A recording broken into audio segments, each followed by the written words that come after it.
আর এবার নজর রাখবো আলিপুরে নাবালিকার দেহ উদ্ধারে একেবারে উত্তেজনার পরিস্থিতি তৈরি হয়। নাবালিকার বাবা মাকে মারধরের অভিযোগ আর পরিকল্পনা করে মেয়েকে খুনের অভিযোগ উঠে আসছে। ঠিক কি অভিযোগ, আরো ডিটেইল এই বিষয়ে জানাতে পারবে রনক রয়েছে আমার সঙ্গে। রনক, আরজি করে ধর্ষণ খুনে দোষী সঞ্জয় রায়, তার ভাগ্নির দেহ গতকাল উদ্ধার হয়েছিল, কি আপডেট পাওয়া যাচ্ছে এখনো পর্যন্ত? একেবারেই গত রবিবার সঞ্জয় রায়ের ভাগ্নি তার দেহ উদ্ধার হয় এবং আজ প্রতিবেশীদের তরফ থেকে তার বাবা এবং মাকে ঘিরে বিক্ষোভ দেখানো হয়, বেধড়ক মারধর করা হয়। প্রতিবেশীদের অভিযোগ যে এই ভোলা সিং অর্থাৎ নাবালিকার বাবা, তিনি মদ্যপ অবস্থায় নাবালিকাকে মারধর করত এবং তার সঙ্গে নাবালিকার যিনি মা অর্থাৎ পূজা সিং, তিনিও মারধর করতো এবং মানসিক অত্যাচার করত। এই কারণেই কিন্তু এইভাবে দেহ উদ্ধার হয়। যদিও প্রাথমিকভাবে ময়নাতদন্ত রিপোর্টে আসে যে আত্মহত্যা করেছে নাবালিকা। এই বিষয়টিকে কেন্দ্র করে প্রতিবেশীরা অভিযোগ করে এটা কোনো মতে আত্মহত্যা না, তাকে পরিকল্পনা মাফিক খুন করা হয়েছে। যদিও ইতিমধ্যে অস্বাভাবিক মৃত্যু মামলা রুজু করে আলিপুর থানা পুলিশের তরফ থেকে খতিয়ে দেখা হচ্ছে এবং আজ সকালে যখন তাদেরকে যে মারধর করা হয়, ঘটনাস্থলে পুলিশ পৌঁছায়, তাদেরকে উদ্ধার করে পুলিশ থানায় নিয়ে যায়। বেশ। বাবা ফোন করে বলল, দেখ না মেয়ে ঘরে একা আছে আর মেয়ে দরজা খুলছে না, পূজা দরজা ধাক্কাচ্ছে, দরজা খুলছে না, একটু দেখ না ভাই কি হয়েছে। আমরা দৌড়ে গেলাম, গিয়ে ওপরে উঠেছি। উঠতেই দেখলাম ওর মা কোলে করে আর পাড়ার দুটো বাচ্চা ছেলে কোলে করে বডিটাকে নামাচ্ছে। আমরা জিজ্ঞেস করলাম কী হয়েছে, তখন ওর মা বলছে ও আলমারির যে রড ছিল ওর মধ্যে থেকে ওড়না ফাঁস লাগিয়ে গলায় দড়ি দিয়ে ঝুলছিল। ওর মা। আমরাও গিয়ে চোখে দেখলাম যে পাইপ থেকেই দড়িটা ঝুলছে।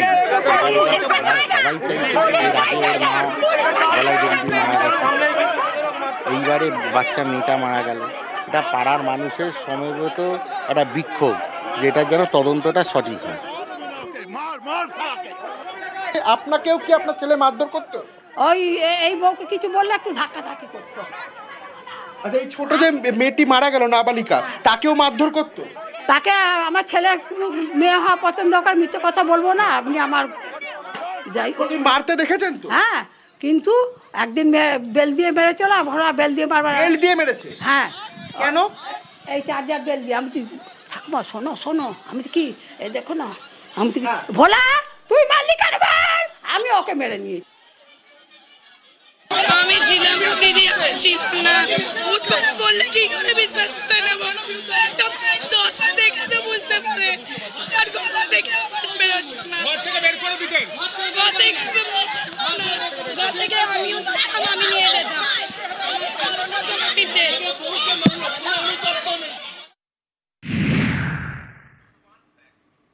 আবারও মধ্যযুগীয় বর্বরতা। পুরুলিয়ায় যায়নি অপবাদে আদিবাসী মহিলাকে খুনের অভিযোগ আর পরিবারের অভিযোগ দীর্ঘদিন ধরে নাকি পদবী টুডুকে ডাইনি অপবাদ দেওয়া হয়। ঠিক কি অভিযোগ, কি ঘটেছে, আরো বিস্তারিত জানাতে পারবে ইন্দ্রজিৎ রয়েছে আমার সঙ্গে।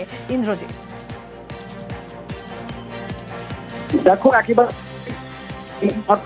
পুরুলিয়াতে একেবারেই প্রথম প্রায় আমরা জানতে পারি যে পুরুলিয়াতে ডাইনি অপবাদে এই ধরনের ঘটনা ঘটে। তবে এই খুনের ঘটনা প্রায় 4 বছর আগে একটি ঘটেছিল আদ্রা এলাকায়। তবে এই ঘটনায় হয়েছে একেবারেই একটি শিশুর অসুস্থতা কেন্দ্র করে পারিবারিক বিবাদ শুরু হয় এবং যারা অভিযুক্ত তারা সকলেই ভাই এবং আত্মীয়, তারাই এই মহিলাকে হত্যা করে এবং কালী পুজোর রাতে একেবারেই বেশ মর্মান্তিক ঘটনা। কি লয়ে গেলে টাইনি নিয়ে গেল, বসে আমার ওকে বলছে টাইম মোটা তুমি ছেলেপেলাকে খাই সব উনি করে টাইনি নিয়ে গেল, সব টাইনি নিয়ে গেল, সব ভাই মিলে 4 ভাই 4 বউ ওরা সব টাইনি নিয়ে গেল। ওই যে উনি ঘটনা করল। আমি যাবার জীবন জেল চাই। এখন আমাদের যেটা করণীয় হচ্ছে, এক হচ্ছে যে যারা এই ঘটনা ঘটিয়েছে তাদের যাতে দৃষ্টান্তমূলক শাস্তি হয়, ঘটনা ঘটালে যে কাউকে ক্ষমা করা হয় না, তাদের যে শাস্তিমূলক ব্যবস্থা নেওয়া হয় সেটা যাতে ঠিকঠাক হয় আর কি। যে গ্রামগুলো আছে সেখানে যদি কোনো অন্ধকারময় যদি এখনও তাদের মধ্যে এই ধরনের ডাইনি ভূতের এই সমস্ত বিষয়গুলো থাকে, তাহলে মানুষকে একটু সচেতন করার জন্য যেটুকু যা উদ্যোগ আমাদের বিজ্ঞান মঞ্চ থেকে সেটা আমরা নেব আর কি। শুভ অশুভ সবই তো থাকে, শব্দবাজির তাণ্ডব যদি অশুভ হয়ে থাকে তাহলে শুভ তো আলোর উৎসব। তো সেই আলোর উৎসব কেন ফিকে হবে শব্দবাজির দাপটে? আলোর উৎসবও তো আমরা দেখব, সেই উৎসবের ছবি দেখব। যদি বারোয়ারি কালী পুজোর কথা বলা হয় সবার আগে নাম আসবে এই শহর লাগোয়া বারাসাতে। তো বারাসাতের ক্লাবগুলো কিভাবে পুজো হচ্ছে একের পর এক সেই ছবির লাইভ দেখাচ্ছি আপনাদের। জিয়াউল রয়েছেন আমার সঙ্গে।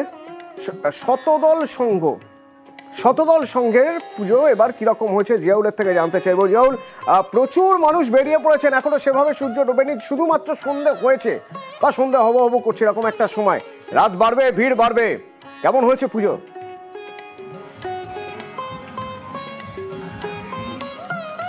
দেখো, এই মুহূর্তে আমি রয়েছি বারাসাত সহদল ক্লাব প্রাঙ্গণে। তাদের এবারের অর্ধ আকাশের আর্তনাদ এই থিম নিয়ে কিন্তু মণ্ডপ সজ্জা।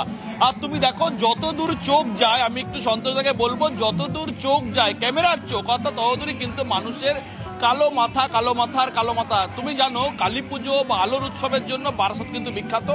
রাত যত বাড়বে ততই মানুষের সংখ্যা, এই দর্শনার্থীদের সংখ্যা বাড়বে। ফলে এখান থেকে কিন্তু নিরাপত্তার খাতিরে এখানে ব্যারিকেড করে দেওয়া হচ্ছে। অ্যাট এ টাইম সবাইকে ঢুকতে দেওয়া হচ্ছে না, তার কারণ প্রচুর মানুষ এখানে লম্বা লাইন দিয়ে তারা দাঁড়িয়ে রয়েছেন, ঘন্টার পর ঘন্টা অপেক্ষা করছেন, তারা কিন্তু শুধুমাত্র এই মণ্ডপে দেখার জন্য। আর এই বারাসাতের কালী পুজোর জন্য তো বছরভর অপেক্ষা করতে হয়, সেই অপেক্ষা করার পরে আজকে একেবারে সরাসরি সামনে, ফলে সেটা থেকে তার জন্য একটু চাক্ষুষ দেখার জন্য এই মণ্ডপে ঘুরছেন। একটু কথা বলুন, আপনি কোথা থেকে এসেছেন? আমি এখানেই লোক এলাকার। হ্যাঁ, ক্লাব আমাদের। কতক্ষণ দাঁড়াতে হলো লাইনে? বেশিক্ষণ দাঁড়াতে হয়নি, আমি ভেতর দিয়ে চলে এসেছি, ক্লাবের মেম্বার। হ্যাঁ, খুব সুন্দর হয়েছে থিমটা, সেটাই দেখছি, বারবার করেই আসছি, ভীষণ সুন্দর হয়েছে। মানে তুমি দেখতেই পাচ্ছ প্রচুর মানুষ, তাদের সঙ্গে একটু কথা বলে নেওয়ার চেষ্টা করব। যারা দূর দূরান্ত থেকে আসছেন, রাজ্যের বিভিন্ন প্রান্তের মানুষ কিন্তু এই মুহূর্তে মণ্ডপমুখী, তারাও কিন্তু তুমি দেখো একেবারে হুড়মুড়িয়ে ঢোকার চেষ্টা। অর্থাৎ যেভাবে এই বারাসাতের কালী পুজো দেখার জন্য দূর দূরান্তের মানুষ কিন্তু বিভিন্ন প্রান্তে থেকে ছুটে আসে, এবং তাদের জন্যই কিন্তু বিভিন্ন প্রান্তের মানুষ কিন্তু ছুটে আসছে এই বারাসাতের কালী পুজো দেখার জন্য। তুমি দেখতেই পাচ্ছ প্রচুর মানুষ কিন্তু এই মুহূর্তে একজনের সাথে কথা বলে নেবো। কোথা থেকে এসেছেন আপনি? ফলে কথা বললে সময়টা চলে যাবে, ফলে কথা না বলে আগে ঠাকুর দর্শন দেখতে হবে, তার জন্যই। আপনি কোথা থেকে এসেছেন? সোদপুর থেকে চলে এসেছেন। একেবারে কি বন্ধুদের সঙ্গে চলে এসেছেন? হ্যাঁ, বন্ধুদের সাথেই এসেছি। কিন্তু বারাসাত তো কালী পুজোর জন্য বিখ্যাত, বিভিন্ন প্রান্তের মানুষ ছুটে আসে, ফলে কতক্ষণ ওয়েট করতে হলো এখানে? বেশিক্ষণ না, 10-15 মিনিট মতন ওয়েট করলাম। সব তো পায়ে হেঁটেই ঘুরতে হবে? হ্যাঁ। রাতভর? না, রাতভর প্ল্যানিং নেই, এই একটু পরেই চলে যাবো। দিনের আলো যতটা দেখা যায়। ফলে বুঝতেই পারছো প্রচুর মানুষ কিন্তু তারা দূর দূরান্ত থেকে এসছেন, তারা কিন্তু শুধুমাত্র এই বারাসাতের কালী পুজো আলোর উৎসব মানে সবটা দেখার জন্যই কিন্তু এই মুহূর্তে বারাসাত শহরের বিভিন্ন কালী মূর্তি, তুমি দেখতেই পাচ্ছ বারাসাত সহদল ক্লাব প্রাঙ্গণ, তারা কিন্তু এই মুহূর্তে লম্বা লাইন দিতে দেবে। আপনি কোথা থেকে এসেছেন? আমি এসেছি মচলন্দপুর থেকে। কতক্ষণের অপেক্ষা? 1 বছরের। ফলে বুঝতেই পারছো, ফলে আগে দেখতে হবে, আগে মণ্ডপে ঢুকতে হবে, তার জন্যই কিন্তু কোনো সময় তারা অপচয় করছে না, একেবারে সরাসরি মণ্ডপে চলে যাচ্ছেন। বলে যত রাত বাড়বে এই আলোর উৎসব কালী পুজো দেখার জন্য বারাসাত শহরে মানুষ কিন্তু ভিড় জমাবে। বলে এখন ঘড়ির কাঁটা 5:30, তুমি দেখতেই পাচ্ছ প্রচুর মানুষ কিন্তু তারা এই মুহূর্তে মণ্ডপমুখী, এবং সবটাই পায়ে হেঁটে ভ্রমণ করতে হচ্ছে। তার কারণ এই মুহূর্তে বারাসাত শহরের যে সমস্ত গুরুত্বপূর্ণ রাস্তা রয়েছে, টাকি রোড, 12 নম্বর জাতীয় সড়ক, যশোর রোড, সমস্ত রোডই কিন্তু এই মুহূর্তে পুরোপুরি বন্ধ করে দেওয়া হয়েছে পুলিশের দিক থেকে। অর্থাৎ কোনো রকম ভাবে বাইক, 4 চাকা নিয়ে কিন্তু এই মুহূর্তে রাস্তায় নামা যাবে না। ফলে কঠোর নিরাপত্তা রয়েছে, ফলে তার জন্য কিন্তু মানুষ তারা আগে অর্থাৎ মণ্ডপে দেখা, তারপরে এক মণ্ডপ থেকে আরেক মণ্ডপে যাওয়া, সবটাই কিন্তু পায়ে হেঁটে হচ্ছে, পায়ে হেঁটে যেতে হচ্ছে। এবং রাত যত বাড়বে ভিড় আরো বাড়বে। জিয়াউল, ধন্যবাদ।